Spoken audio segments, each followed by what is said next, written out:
할렐루야. 오늘도 새날을 주신 하나님을 찬양합니다. 오늘도 말씀으로 시작하는 이 하루, 말씀 충만, 은혜 충만, 성령 충만한 하루가 되시기를 주님의 이름으로 축원합니다.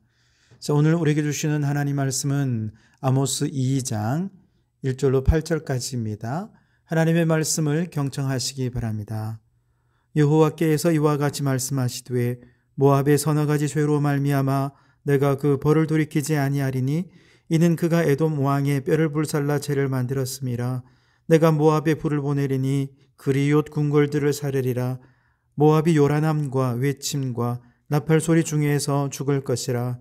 내가 그 중에서 재판장을 멸하며 지도자들을 그와 함께 죽이리라. 여호와께서 말씀하시니라. 여호와께서 이와 같이 말씀하시되 유다의 서너 가지 죄로 말미암아 내가 그 벌을 돌이키지 아니하리니 이는 그들이 여호와의 율법을 멸시하며 그 율례를 지키지 아니하고 그의 조상들이 따라가던 거짓 것에 미혹되었음이라. 내가 유다의 불을 보내리니 예루살렘의 궁궐들을 사르리라. 여호와께서 이와 같이 말씀하시되 이스라엘의 서너 가지 죄로 말미암아 내가 그 벌을 돌이키지 아니하리니 이는 그들이 은을 받고 의인을 팔며 신 한 켤레를 받고 가난한 자를 팔며 힘없는 자의 머리를 티끌모지 속에 발로 밟고 연약한 자의 길을 굽게 하며 아버지와 아들이 한 젊은 여인에게 다녀서 내 거룩한 입을 더럽히며 모든 제단 옆에서 전당 잡은 옷 위에 누우며 그들의 신전에서 벌금으로 얻은 포도주를 마심이니라. 아멘. 자, 오늘도 이 말씀을 통해 우리에게 주시는 하나님의 음성을 듣게 되기를 바랍니다. 앞서 1장에서 아모스는 아람, 두로, 블레셋, 에돔, 암몬에 대한 심판을 선포했습니다.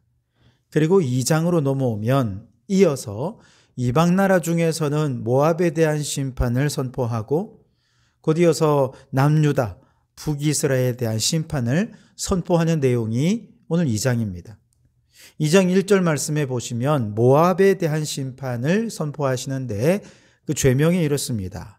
여호와께서 이와 같이 말씀하시되 모압의 서너 가지 죄로 말미암아 내가 그 벌을 돌이키지 아니하리니 이는 그가 에돔 왕의 뼈를 불살라 죄를 만들었음이라 그랬습니다. 지난 시간 1장에서 암몬은요, 아이벤 여인의 배를 갈랐던 그 끔찍한 죄로 인해 심판을 받았죠. 그런데 모압은 왕의 뼈를 불살라 죄를 만들었던 것으로 인해 심판을 받습니다. 둘 다 사람을 너무나 잔인하게 대했기 때문에 생명을 경시하고 인간의 존엄성을 말살하는 죄악 때문에 심판을 받은 것입니다. 그런데 모압과 암몬, 이 두 나라는 조상을 거슬러 올라가다 보면 아브라함의 조카 롯에까지 올라갑니다. 소돔성이 죄로 인해 멸망할 때 롯이 두 딸과 함께 도망쳐 나와서 롯이 두 딸에게서 낳은 아들들에게서 나온 민족이 모압과 암몬입니다. 이들은 얼마나 많은 죄를 범했던지 신명기 23장 3절에 보면 영원히 여호와의 총회에 들어올 수 없다라고 하나님이 정죄하실 정도로 아주 악한 나라들이었습니다. 실제로 모압과 암몬은 둘 다 아이벤 여인의 배를 가르고 왕의 뼈를 불살라 죄를 만들 정도로 잔인한 죄를 범하고서도 회개함이 없는 완악한 백성이었습니다. 자, 모압이 왕의 뼈를 불살라 죄를 만든다라고 할 때 여러분, 이것은 우리가 생각하는 것보다 아주 끔찍한 의미가 담겨져 있습니다. 우선 왕의 뼈를 불사르려면 어떻게 해야 됩니까? 죽은 왕의 묘를 파헤쳐서 유골을 꺼내야 하지 않겠습니까? 오늘날에도 남의 묘를 파헤치는 것만으로도 사자에 대한 모독을 가하는 거라 생각하며 굉장히 불쾌해하지요. 마찬가지입니다. 고대 군동사회에서도 죽은 자의 무덤을 파헤쳐서 시신을 훼손하는 것은 사자에 대한 지극한 모독으로 여겼습니다. 그런데 시신을 훼손하는 것도 모자라서 그 유골을 태워서 재를 만들었다. 무슨 뜻이냐면 불사르고 남은 뼈가 남지 않습니까? 그 뼈를 가루를 내어서 석회를 만들어서 벽에 바르는 재료로 사용했다는 뜻입니다. 사자의 명예를 훼손하는 정도가 아니라 그 뼈로 벽에 바르는 석회를 만들어 사용했다니 이것은 끔찍한 비인간적인 죄악이 아닐 수가 없습니다. 그만큼 모압은 사람의 생명에 대한 존귀함도 인간에 대한 존엄성도 찾아볼 수 없는 큰 죄를 범한 민족이었던 것이죠. 한 걸음 더 나아가면 왜 이들이 죽은 자에 대해 이토록 끔찍한 짓을 행하였을까? 그것은 산자들에 대한 모독과 멸시와 협박과 증오를 드러내어서 죽음에 대한 두려움과 공포로 그들을 노예로 만들기 위한 데 목적이 있었습니다. 즉 이것은 죽은 자에 대한 명예훼손일 뿐 아니라 산자들에 대한 모욕과 비인간적인 착취를 위한 것이었다는 거죠. 이처럼 죽은 자와 산자에 대해 끔찍할 정도로 잔인했던 이 모압에 대해 하나님께서는 지금 아모스 선지자를 통해 심판을 선포하신 것입니다. 여러분, 하나님께서는 사람을 창조하실 때 하나님의 형상으로 창조하셨습니다. 그만큼 존귀하고 존엄한 존재로 만드셨다는 뜻이지요. 사람에게는 특별히 그 코에 생기를 불어넣어 주시면서 생명을 소생시켜 주셨습니다. 그래서 숨을 쉬며 살며 생명을 가졌다는 사실은 하나님의 숨결이 그와 함께 하신다는 존재라는 것이죠. 하나님의 영이 그를 떠나지 않는다는 뜻입니다. 이처럼 존귀하고 하나님의 숨결이 살아 숨쉬는 존재를 모독하고 무시하고 착취하고 억압하는 존재를 우리는 무엇이라 부릅니까? 사탄이라고 부릅니다. 마귀라고도 합니다. 사탄은 하나님의 형상을 파괴하고 생명을 경시하면서 죽음에 대한 공포로 사람들을 노예로 부리는 존재입니다. 그런데 바로 이 사탄을 물리치고 죄인을 사탄으로부터 구원하시기 위해 예수님께서 오셨습니다. 친히 십자가의 죽으심으로 죽음의 세력을 잡은 자 마귀를 물리치시고 우리 안에 하나님의 형상을 회복시켜 주셨습니다. 영적으로 심장 박동이 멈추어서 허물과 죄로 죽었던 우리에게 다시금 성령의 생기를 불어넣어 주셔서 존엄한 존재로 살아갈 수 있게 해 주셨습니다. 그래서 예수님을 믿는 사람은 영적 생명이 되살아난 사람일 뿐만 아니라 하나님의 형상을 회복한 존재로 존귀하고 복된 존재로 회복되었다는 뜻이고, 더 나아가서 우리의 이웃들에게 하나님의 형상으로 창조된 존귀한 존재를 일깨우며 그들을 사랑하고 존귀하게 여기며 살아야 할 존재가 되었다는 것이죠. 그러므로 예수님을 믿고 구원받은 모든 성도 여러분, 여러분은 예수 이름으로 하나님의 형상이 회복된 존귀한 존재임을 믿으시기 바랍니다. 허물과 죄로 죽었던 우리를 살려주시면서 영혼이 다시 숨쉬고 영혼의 심장이 박동하며 새 삶을 얻은 존재임을 믿으시기 바랍니다.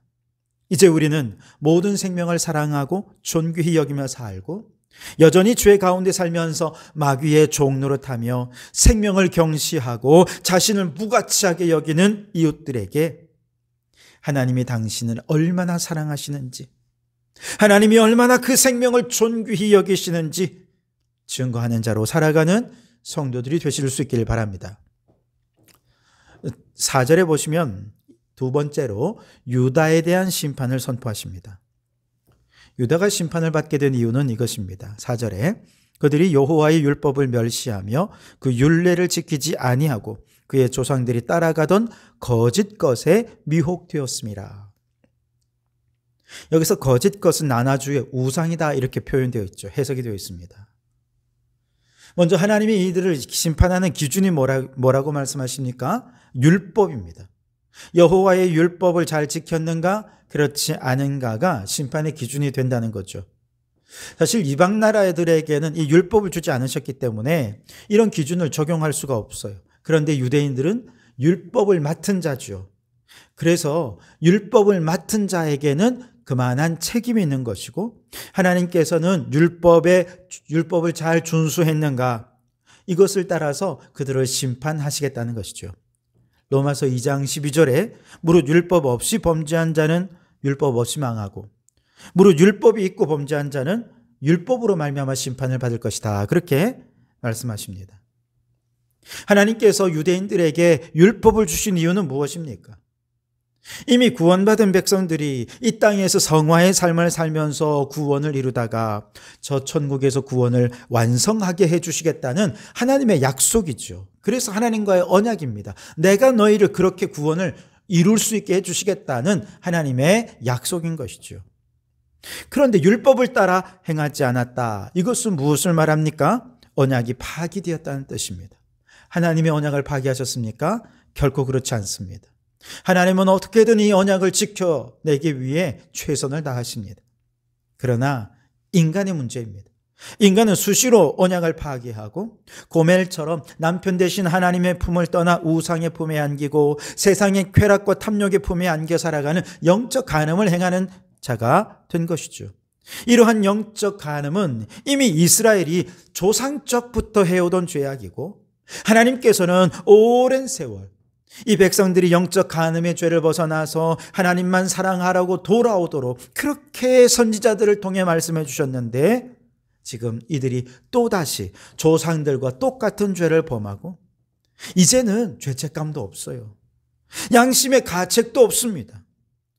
율법을 범하면서도 그것에 대해 아무런 가책이 없는 것이죠. 결국 하나님이 이들을 심판하실 수밖에 없었던 것입니다. 여러분, 하나님이 우리에게 말씀을 주셨다는 것은 이 말씀이 우리에게 거울이 되어서 끊임없이 하나님의 말씀 앞에 나 자신을 비추어서 죄악된 것은 단호히 거절하고 하나님 말씀에 합당한 삶을 살아서 이 땅에서 구원을 이루며 살다가 저 천국에서 구원을 완성하도록 하기 위해 주신 것입니다.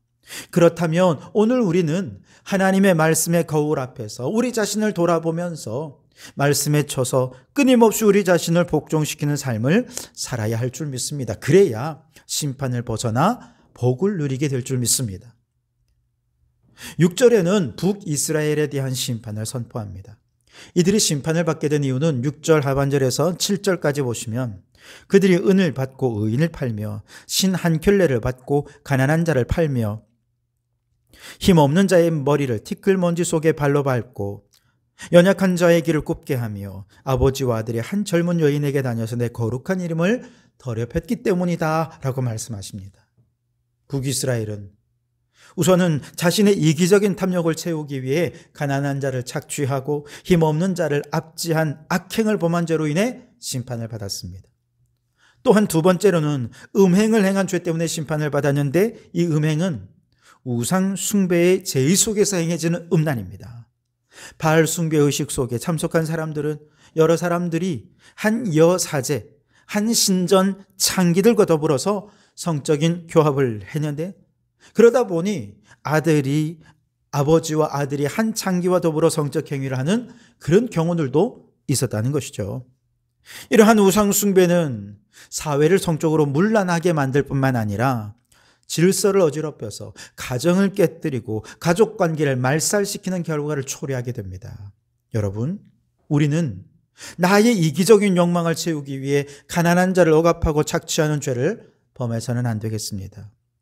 이를 위해 이기적인 욕망을 버리고 가난한 자, 소외된 자가 더 이상 억압받거나 착취받지 않도록 그들도 인간답게 대우받고 사랑받고 살 수 있도록 사회 전체가 그들을 돌보고 섬기는 사회가 되도록 하는 일에 헌신할 때 이 사회를 하나님의 나라, 하나님의 공의와 정의가 흐르는 그의 나라로 만들어갈 때 우리는 심판을 벗어나 복을 받게 될 것입니다. 뿐만 아니라 우상 숭배와 음란과 사회 질서의 붕괴는 이게 항상 같이 이어지는 거거든요.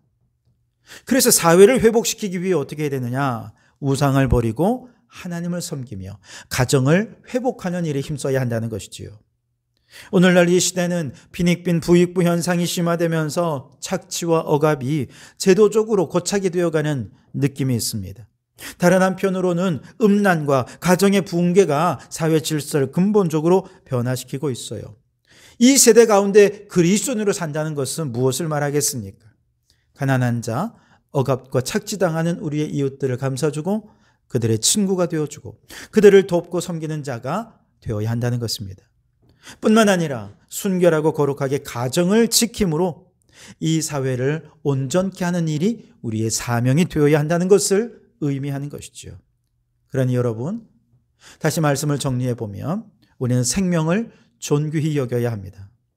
하나님의 말씀을 거울 삼아 우리의 죄를 비추며 그 죄악에 양심이 민감하게 반응하도록 늘 말씀 앞에 서는 자가 되어야 하겠습니다. 또한 이 불의한 세상 속에서 가난한 자, 소외된 자들의 친구가 되고 가정을 지키고 사회의 거룩한 질서를 회복하는 일에 힘쓸 때 우리는 심판을 벗어나 하늘의 복을 누리는 그런 성도들로 살아가게 될 줄 믿습니다. 오늘 이 하루 그 거룩한 축복을 누리며 살아가는 성도들이 되시기를 주님의 이름으로 축원합니다. 기도하시겠습니다. 하나님, 독생자 예수 그리스도를 통해 하나님의 형상을 회복시켜 주시고 영적 호흡을 시작하게 하시는 애를 감사드립니다. 이제 모든 존재, 모든 생명을 사랑하는 자로 살게 하여 주옵소서. 하나님 말씀을 맡은 우리가 말씀을 거울 삼아 죄를 미워하고 살아있는 양심의 사람으로 살게 하여 주옵소서. 이 말세에 가난한 자, 소외된 자들의 친구가 되고 음란한 시대 속에서도 순결하고 거룩한 가정을 지켜내는 저희들 되게 하여 주시옵소서. 예수님의 이름으로 기도하옵나이다. 아멘.